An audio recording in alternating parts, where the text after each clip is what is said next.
The Egyptians themselves call themselves a legacy culture. So they describe 2 time periods before dynastic civilization.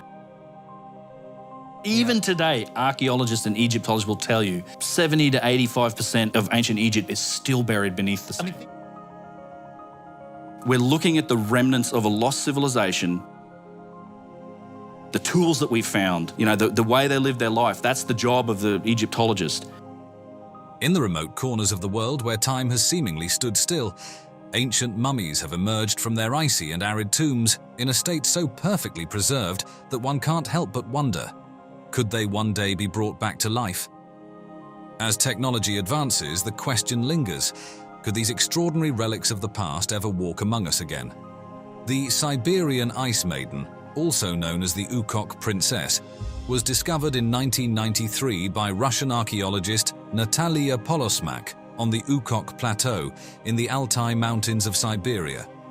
This region, often referred to as the pastures of heaven, lies near the borders of Russia, China, Mongolia, and Kazakhstan, and is part of the Golden Mountains of Altai, a UNESCO World Heritage Site.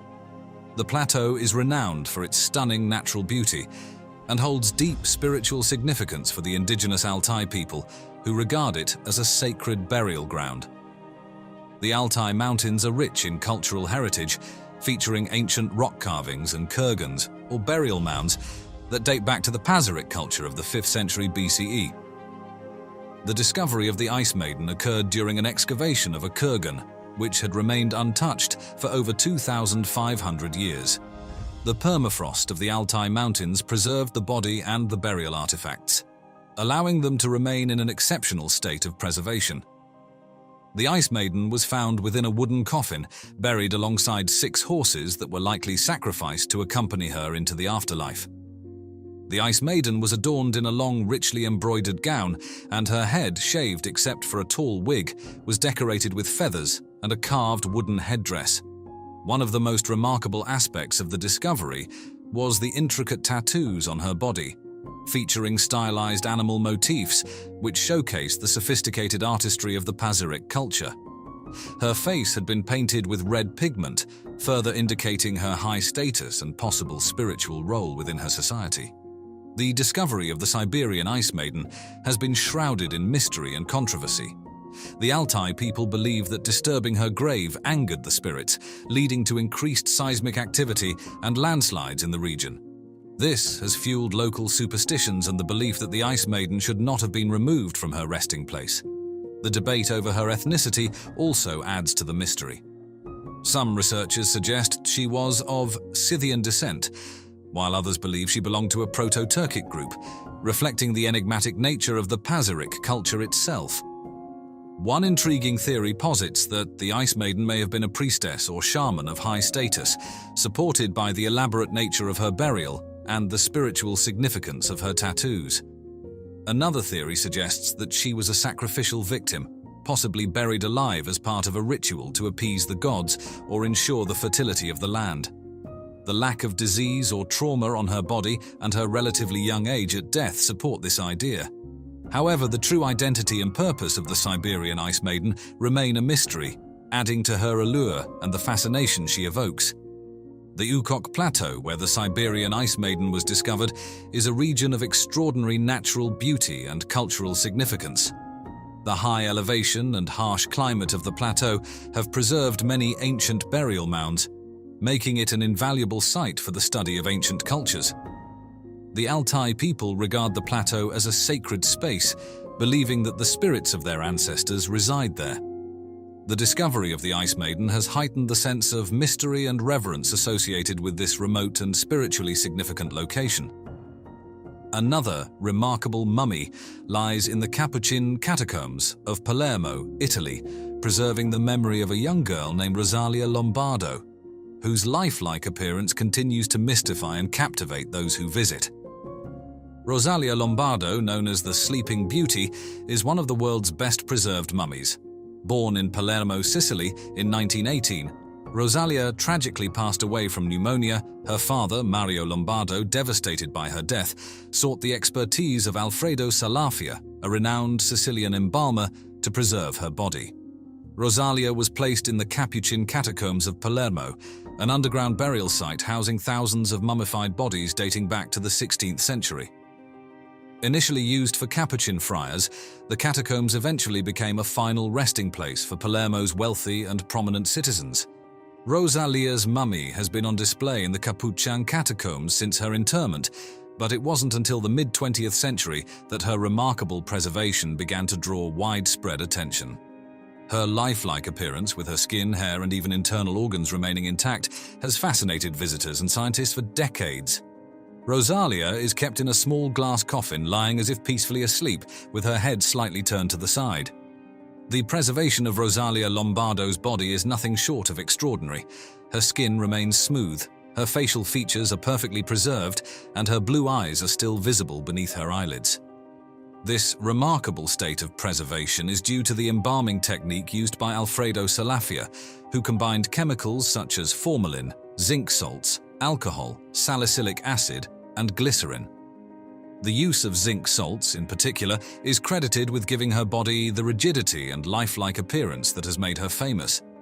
Salafia's formula remained a closely guarded secret until a detailed analysis of her body in 2009 revealed the specific chemicals used in the process. Rosalia's lifelike appearance has given rise to numerous legends and myths. One of the most enduring mysteries is the claim that Rosalia's eyes occasionally open and close, creating the illusion that she is still alive. This phenomenon has been captured in photographs and has sparked speculation that Rosalia is somehow aware of her surroundings.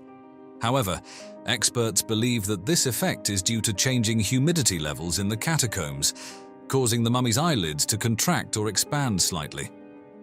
Despite this scientific explanation, the myth of Rosalia's blinking eyes continues to captivate the imagination of visitors and adds to the eerie atmosphere of the Capuchin catacombs. One theory suggests that Rosalia Lombardo was preserved using an ancient or supernatural technique lost to modern science. While Salafia's embalming formula has been largely deciphered, some believe that other unknown factors may have contributed to her preservation. Another conspiracy theory posits that Rosalia's mummy has been artificially maintained over the years through secretive interventions, although there is little evidence to support this claim. Most experts agree that Rosalia's remarkable preservation is the result of Salafia's innovative embalming technique. The Capuchin catacombs of Palermo are a unique and haunting site that offers a glimpse into the past. Initially created as a burial place for Capuchin monks, the catacombs eventually became a symbol of status for Palermo's wealthy citizens. The catacombs reflect Sicilian society's attitudes towards death and the afterlife, where the preservation of the body was seen as a way to honor and remember the deceased. Rosalia Lombardo's mummy is perhaps the most famous example of this practice, embodying the delicate balance between life and death that the catacombs represent.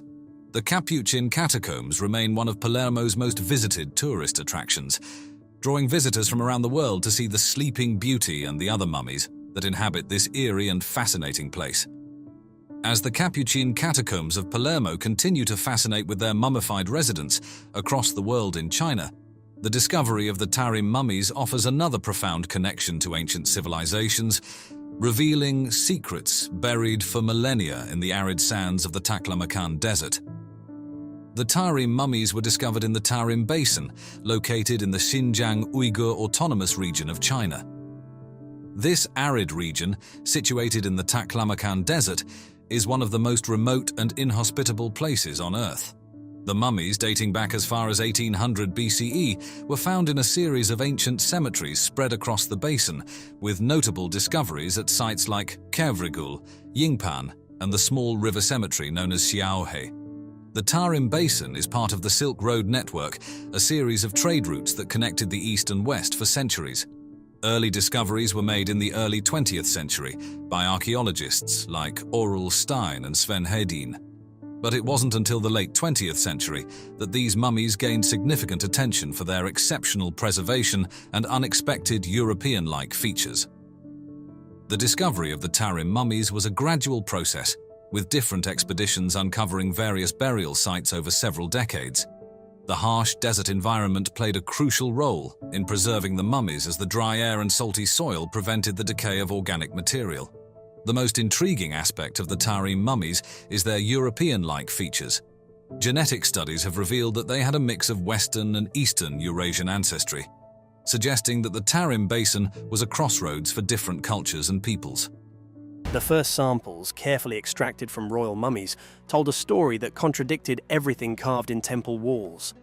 Instead of revealing a simple lineage rooted only in the Nile Valley, the DNA pointed in shocking directions.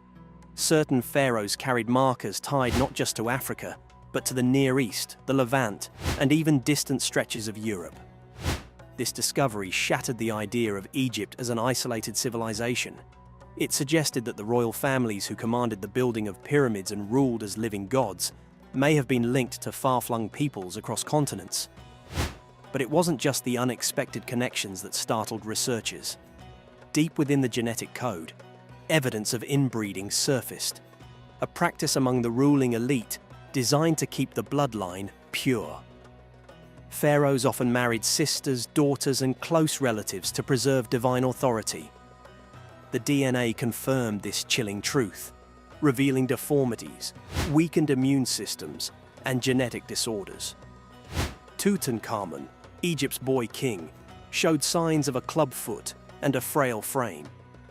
His DNA revealed he was the product of sibling parents, and he likely limped through life, plagued by health issues his golden image never betrayed. Behind the grandeur of gilded coffins and magnificent tombs was a dynasty crippled by its own obsession with purity. And the story grows darker still. Recent analysis uncovered traces of ancient pathogens locked within the mummified remains. Genetic signatures of malaria were identified in several royal mummies, proving that even the god-kings of Egypt were not immune to devastating plagues. In their DNA, the silent killers of antiquity live on.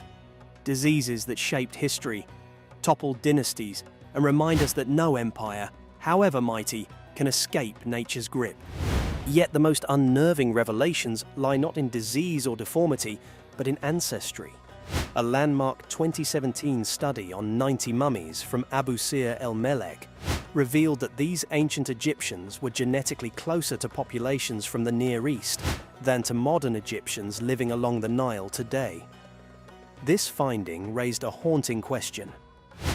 Who exactly were the builders of Egypt's first great civilization, and why does their DNA diverge so sharply from the people who now inhabit the same land? Some scientists suggest waves of migration and conquest over thousands of years altered the genetic landscape.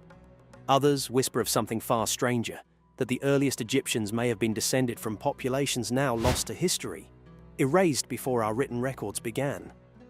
Archaeologists are now finding hints of these unknown ancestors in unexpected places. Certain genetic markers within mummy DNA appear linked to groups whose identities remain mysterious, with no clear match among known populations. These anomalies leave researchers baffled, as if the pharaohs carried a legacy from a people who vanished without a trace. Could it be that Egypt's grandeur was not entirely homegrown, but inherited from civilizations we no longer remember? This possibility unsettles more than just historians. If the mummies hold genetic ties to unknown origins, then the timeline of human history may be incomplete. It suggests forgotten migrations, ancient intermingling, and civilizations that rose and fell long before the pyramids touched the sky. These strands of DNA, preserved against all odds, now challenge the story mankind has told itself for centuries. But the revelations don't stop at human ancestry. In some cases, genetic testing has uncovered the unexpected presence of animal DNA, suggesting that sacred animals mummified alongside humans were far more significant than once thought. Cats, bulls, and birds interred with ritual precision carry genetic signatures that show selective breeding. The Egyptians may have engineered certain sacred animals, preserving bloodlines just as they did with their rulers. This intertwining of human and animal DNA paints a picture of a society obsessed with continuity, eternity, and control over life itself. And yet, as much as science has uncovered, it has also raised unsettling implications. If Egypt's rulers were not entirely of local descent, if their blood carried echoes of unknown peoples, what does that say about their claims of divinity? Were they worshipped as gods not just for their power, but because they truly seemed different from those they ruled? Were their elongated skulls, chronicled in art and burial masks, the byproducts of genetic inheritance, medical conditions, or something far more mysterious? Every answer only breeds more questions, and every discovery suggests that Egypt's grandeur was not just a tale of stone and sand, but one encoded in blood.